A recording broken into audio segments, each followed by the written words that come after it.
আসসালামু আলাইকুম। Congratulation Iran. আর ইরানের যারা পাগলা ফ্যান ফলোয়ার আছেন, আজকের এই ভিডিওটা আমাদের প্রত্যেকের বিজয়, কারণ আমরা প্রত্যেকের জায়গা থেকে যার যার মতো করে ভূমিকা পালন করেছি।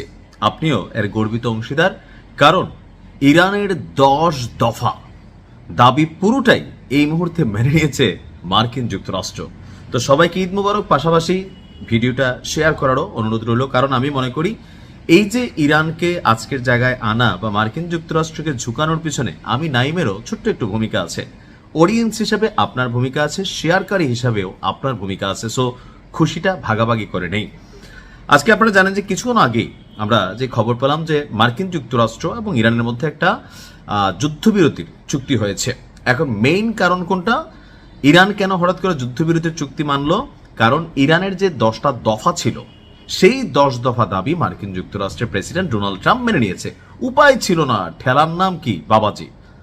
পৃথিবীর যেই প্রান্তে থাকুক, যাতে তো মানুষ, তাই না? মানুষের ঠেলা দিলে সে বাপ বাপ ডাকে। তো আলোচনার টেবিলে ইরানের 10 দফা কি শর্ত ছিল, যেটা মার্কিন যুক্তরাষ্ট্র চাটতে হইল। নাম্বার 1, আমেরিকা আর ইরানে কোনো ধরনের আক্রমণ করবে না, এটার ওয়াদা দিতে হবে, অর্থাৎ লিখিত চুক্তি থাকতে হবে। নাম্বার 2, হরমুজ প্রণালী নিয়ে মার্কিন যুক্তরাষ্ট্র যে প্ল্যানটা ছিল যে এটার নিয়ন্ত্রণ ইরান এবং আমেরিকা যৌথভাবে করবে, কিন্তু বাস্তবতা হচ্ছে ইরান বলছিল নো, এটার নিয়ন্ত্রণ আমাদেরই থাকবে। তো দিন শেষে এখানেও ইরানের দ্বিতীয় শর্ত ছিল হরমুজ প্রণালীতে একচ্ছত্র নিয়ন্ত্রণ থাকবে ইরানের হাতে।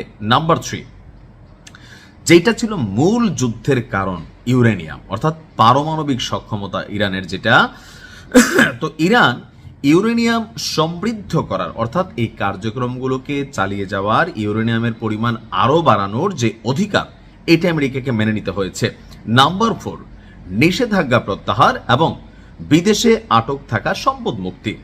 পশ্চিমারা একটা কাজ করে, রাশিয়া ইউক্রেন যুদ্ধ আপনারা দেখছেন যে পুতিনের বিপরীতে তারা রাশিয়ার বিরুদ্ধে পুরো ইউরোপ জুড়ে নিষেধাজ্ঞা ছিল। রাশিয়ার অনেক কিছুতে তারা আপনার যে সম্পদগুলা বা বিভিন্ন ধনকুবের যারা আছেন বা অ্যাসেট যেগুলো আছে বিদেশের মাটিতে, এগুলোকে জব্দ করছিল। তো ইরানের ক্ষেত্রে একই কাজ করছে, নিষেধাজ্ঞা দিছে। ইরান বলছে এগুলো প্রত্যাহার করতে হবে, তাদের যে সম্পদগুলা কুক্ষিগত করছিল ইউরোপ আমেরিকার বিভিন্ন দেশে, এগুলোকে ছেড়ে দিতে হবে। নাম্বার 5, জাতিসংঘ নিরাপত্তা পরিষদের সকল প্রস্তাব বাতিল করা, অর্থাৎ নিরাপত্তা পরিষদের একটা প্যাস লাগানো সিস্টেম আছে। ধরেন এই মুহূর্তে সম্ভবত নিরাপত্তা পরিষদে 5টা রাষ্ট্র আছে, 4টা রাষ্ট্র যদি হ্যাঁ বলে আর একটা রাষ্ট্র যদি না বলে, এই প্রস্তাব কখনো পাশ হয় না। সেরকম অনেক ভেজাইলা প্রস্তাব তারা ওইখানে তৈরি করে ফেলছিল, যেটা নিয়ে ইরান বলছে এটাকে বাতিল করতে হবে। নাম্বার 6, আন্তর্জাতিক পারমাণবিক শক্তি সংস্থার সব প্রস্তাব বাতিল করা। তো যেহেতু নামটা আন্তর্জাতিক, আসলে কি আন্তর্জাতিক? এটা হচ্ছে পশ্চিমা জাতিক, যেটা ইরানের বিরুদ্ধে নানান ধরনের ক্লেম তৈরি করা ইরানের এই পারমাণবিক ইস্যুকে বা ইউরেনিয়াম সমৃদ্ধকরণকে বন্ধ করতে চাইছিল। ইরান বলতেছে এটা বাতিল করতে হবে, যে শর্তমর্ত দিছে। নাম্বার 7, যুদ্ধে যেই ক্ষয়ক্ষতি হয়েছে সেটার পূর্ণাঙ্গ ক্ষতিপূরণ তারা চেয়েছে, যে তোমরা এই যে অবৈধ একটা যুদ্ধ করলা, অন্যায়ভাবে আসলা, মানুষ মারা গেল, সম্পদ ক্ষতিগ্রস্ত হলো, এগুলোর টাকা কে দিবে?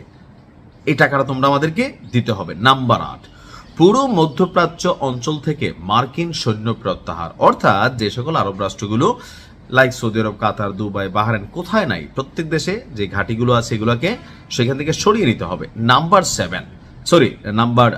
9, মিত্র সশস্ত্র গোষ্ঠীগুলোর বিরুদ্ধে চলমান যুদ্ধের অবসান লেবানন সহ, অর্থাৎ ইরানদের যে প্রক্সি যোদ্ধারা বিভিন্ন দেশে আছে, like Palestine, like Yemen, Iraq, Afghanistan, তারপর হচ্ছে লেবানন, এখানেও যুদ্ধ বন্ধ করতে হবে। নাম্বার 10, সমঝোতার বিষয় বাধ্যতামূলক রেজুলেশন হিসেবে পাশ হতে হবে, অর্থাৎ যে প্রস্তাবগুলো ইরান দিছে এগুলোকে বাধ্যতামূলক পাশ করবে, এই গ্যারান্টি চাই। তবে আমেরিকা এখানে কৌশল কিছু নিয়েছে, তারা সাময়িক একটা এই দাবিগুলোকে মাইনা নিচ্ছে, অর্থাৎ বিশ্বজুড়ে যে তেলের বাজারের অস্থিরতা, মার্কিন যুক্তরাষ্ট্রের যে মাইনাস সিচুয়েশন, এগুলোর জন্য 2-4-5 দিন তারা হয়তো এটা মানবে, পরে কিন্তু মানবে না, আমি অ্যাডভান্স বলে দিলাম। বরঞ্চ 3 গুণ আরো উল্টা ইরানের উপরে আক্রমণ আসবে। বাট রাইট নাও ঝুঁকছে তো, হ্যাঁ। So let's enjoy.